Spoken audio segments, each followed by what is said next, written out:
আলাইকুম। এই যে আগে দেখছেন বাঁশ পচার আগে লাশ পইচা যায়, এই দেহেরাও কিসের গর্ব? এই বাঁশ যে পচছে, এই বাঁশ পইচা আছে, এই যে লাশের পইচা আছে গা, চুল পইচা আছে, কাপড় পইচা আছে গা। এটা হয়তো 2টা বডি পাওয়া গেছে।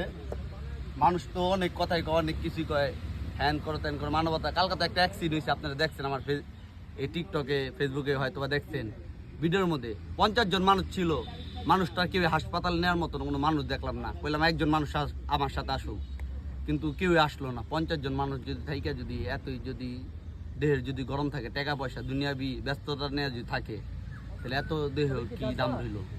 আজকে মরলে কালকা 2 দিন, আমার দেহের আবার কিসের এত গরম, কিসের এত অহংকার? এই লোকটা মরছে, মাটির নিচে রইয়া আছে, কি মাটির নিচে পয়সা শেষ, মাটিতে খায় উঠছে, এর কোনো গরম নাই, কোনো অহংকার নেই। মহিলা দেখো, তারপরে 2টা কবর খোদা হয়েছে, ওই যে একটা কবর দেখেন, 2টা কবর আজকে সকাল থেকে 6টার থেকে, 2টা কবর 5টার থেকে। তাহলে দেহের এত গরম কিসের? আসসালামু আলাইকুম।